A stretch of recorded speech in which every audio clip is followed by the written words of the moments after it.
Well, hello YouTube. The old soldier coming back at you from Robeson County, North Carolina. It has been a hot day, um, humid. I think we're going to get some rain tonight and tomorrow, and it's supposed to be hot and humid. But I think not next week, but the week after, temperatures start to take a little drop. And it goes back to my earlier video a few weeks ago, I think last week. Um, Possibly fall might be coming early. Anyway, what I want to talk about today. Couple things, really. But first and foremost is camaraderie. Well, why do I want to talk about camaraderie? Well, I'm going to tell you why. In 22 years in the Army, I've made friends and I've made acquaintances. But I've made some good friends. And today I got to go have lunch with one of my good friends that we met back in the mid-90s. He was coming off a recruiting duty assignment, and I was just coming up through the ranks. And you know, we were howitzer section chiefs together, and he got promoted on up and started moving up. But he took the time when we were coming up together to mentor to me. To get me ready for the next level. Then I went off to recruiting duty. And when I came back, he was still there and had moved up to become a platoon sergeant, and I was a gun chief again. But he groomed me to get me ready to become a gunnery sergeant and a platoon sergeant and things of that nature. And if you don't know what those are, I'll explain in a later video about in the Army Artillery what those mean. But I retired before him. He retired last year sometime, or earlier this year actually. After 32 years of service, he retired as Command Sergeant Major. But throughout it all, he's always strived to stay in touch. I've not always been so great at that with people. It's just my nature. But he has strived to stay in touch. And today we went and had lunch. You know, just had a good time. Talking about some of our old buddies, where they're at, what they're doing, what's going on. But the reason I bring this up, because on the prepper side of things here, why is that important? Well, having a core or a nucleus of good friends, people that you can count on, people you can depend on, people you can talk to, people you can trust, you can build a collective nucleus into your network. Now, and when I say that, it's not people that will come and live where you're at and you go live where they're at, but if they're within close proximity, you can form that network. And in a prepper type situation, it's good to have that network. It's good to have places you can go to for a time, and you know, additional resources, mutual support, that kind of thing. Likewise, if your network is distant in the sense that some of these people you know are in other states, other cities, other towns, it's good to know that, hey, I'm in New York City. Who do I know that's here? Okay, boom. I'm down here in Philadelphia, Pennsylvania. Who do I know? Oh, boom, yeah. Those kinds of things. It's good to know that there are people that you're close with like that you can depend on. And this gentleman, like I said, we go back a long ways. I always used to tease him that, you know, I was going to retire twice before he ever got retired once. And in a sense, that kind of happened. You know, I retired from the Army, and then I quit my civil service job after 8 years of service there, and went back to school, and he was still on active duty. And I used to tease him about every time the Army promotes you, you wind up giving them 3 more years. And he's like, no, I'm going to eventually retire. And they would dangle that carrot, and he would go on. But I commend him for his dedication to do that. For me, going on any further was just really a physical impossibility. My body, I don't think, could have taken another 10 years of service to the country. Certainly, if it would, you know, they'd allowed me to stay with my physical condition, I probably would have. But then again, maybe I wouldn't have. It's just, you know, if I could go back 10 years and ask myself that question, I probably would. But at the time I made my choice, and it was the right time for me. So any of y'all, my viewers out there that are on active duty right now, when you get ready to retire, you'll know when your time is ready. You'll know. Okay. Second thing I want to talk about, physical fitness. Okay. Physical fitness. Now, I'm no PT stud. Never have been, never will be. I'm a guy that can go into the field and endure. Okay. My stamina, even with my ailments now, I can still do what I got to do to survive. But the last few months, I've been striving to make a point to get out and do something every day. Whether it's climb a ladder, whether it's walking, whether it's working with my resistance bands or my light weights, whatever the case may be, doing something to maintain some type of level of fitness. And it all stemmed back in January when I got almost 300 pounds. I was having a hard time breathing after walking just a flight of steps, that kind of thing. And part of it is I'd let my mental state tell me that, you're hurt, this, that, or the other, you can't do it. And finally, boom, had enough. And I got tired of what I was seeing in the mirror, so I got it. And I've lost about 18 pounds since over the summer working the jobs with the electric company.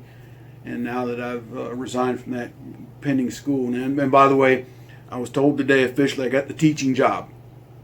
I will be a part-time instructor at the community college. I'll be teaching right now, as it stands, 2 classes for the early high school program that comes out to the community college. So the door has been opened. Now it's up to me to succeed and keep it open to other avenues that might come with it. But praise the Lord. But yeah, and with that, it will give me the opportunity after I teach class to be able to come home and continue my physical fitness regimen. What I normally do now is I walk 2 miles with my old body armor vest without the plates. Me and the dog, and we go up and down from the house to the end of the driveway, back to the range, and back to the end of the driveway. Do that about 4 or 5 times, and by the end of all said and done, it comes close to 2 miles. Eventually, I want to get up to where he and I are walking 3.5 miles a day. And then like tomorrow we'll walk, but I'll also do my upper body workout with my resistance bands to keep my arms toned, my chest toned, that kind of thing. I'm going to kick it up in a few weeks to a medicine ball. I've got a routine that I used to use with the medicine ball. Acquire a new medicine ball, I'll get back into that. But the point I'm getting at is do something to keep yourself somewhat active to keep things going. Because my knees hurt every day. It's just the nature of arthritis. But I know if I get out and do something, it'll help the pain not be so bad. And also, and like I said, a survival situation. The better shape you're in, the better you can, the longer your endurance is. So those are just the 2 things I wanted to share with you today, because they are important in my opinion, to a prepper in surviving type situation. Not to mention just good for your own soul, I guess is a good way of putting it. But that was the beauty about 22 years in the Army. You meet friends, you meet somebody you might only serve with for 2 months, and you make a friend for life. It's just the nature of the military. At least my experience has been. Why it's that way, and any number of explanations could be given. My personal opinion is everybody already knows your background in the sense when you show up at a school or a unit or a special assignment. You're all wearing a uniform, so you've got some idea of why these people are there and what their purpose, what their motivation is. I used to tease a lot of guys. They always used to say that they were in the military for the money, but I thought to myself, well, if, you're in the military for the money, why have you stayed so long? And of course they give you that little sly grin, like, yeah, it's not always about the money. But yeah, met a lot of good acquaintances and some good friends. And like I said, Dave had a good lunch with a dear friend. And who knows, I might introduce him to you one day if he's willing to come on the show. So, hopefully he'll tell me, because he's been watching these videos here lately. He said, "Yeah, I watched your video the other day on your SAS type jacket. Tell me about that, because I had a chance to work with some of these guys when I was in Poland, when I was this, that, or the other on one of my last few assignments, because one of his last assignments, he was out at Fort Leavenworth, so he got to see all the foreign service personnel were coming for some of our schooling, and we talked about that, how our Army, for the non-commissioned officers, our Army is looked to by many of the armies of the world for our non-commissioned officers education system. We got the idea basically from the British, and began to expand on it to the point that now, in the Army, in order to get promoted as an enlisted soldier, there's certain levels of enlisted education you have to go through. There's your basic leadership course. My dad's called primary leadership development course. Then there's the advanced leadership course, and then I think the most further one up now is called the senior leaders course. But these are all courses and classes that get you ready for the next level from where you're at, per se. So you're prepared and ready for the next step, level, and progression of leadership. Like I said, but that's kind of a side tangent to today's conversation and topics. And that's what makes our Army one of the most professional armies in the world. And like I said, we have foreign militaries that send their soldiers to learn how our NCO education system works and how they can go back and employ it. And don't get me wrong, the British Army's got a phenomenal course called the Section Leaders course. I used to watch snippets and pieces and videos on their Section Leaders course, and it's awesome. Okay, what they teach their junior non-commissioned officers and non-commissioned officers in that course is amazing. And I think that it partnered with ours, the two would just complement each other, one another phenomenally. But I'm not Sergeant Major of the Army, so what do I know? But anyway, other than that, tell me what you think in the comment sections below. As always, I'd ask you to support. Oh, wait a minute. Yeah, one more thing. I always, on the vendors I plug, Money Quit Pawn on Rayford Road. I talked to those folks the other day about me coming out and doing a video of the store and meeting some of the staff, and they were inclined to accept that. So when I get ready to do that, I'll give you some advance warning that we're going to do a video on that and go out there, and you get to meet some of these people I talk about at this store and how amazing they really are, and their customer service and their quality of care to the customer when they come in. So keep that in mind. We're going to be trying to do that here in the very, very near future. So now, charities, I just ask you to help out. TonesToTowers.org, Valor for Veterans, and Pinup for Vets. And the 2020 calendars for Pinup for Vets are out. So if you go to their website, you can go ahead and order your 2020 calendar from Pinup for Vets. I got to get mine ordered. Vendors, I'd ask you to support Money Quit Pawn on Rayford Road here in the Fayetteville, North Carolina area.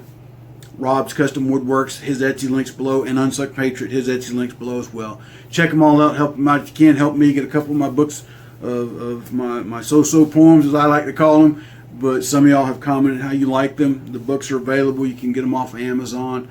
I've got a Teespring site down below too if you want one of my t-shirts that's got old, thoughts of an old soldier or anyway. I've got ones with that saying on it as well. So check them out. Help me out.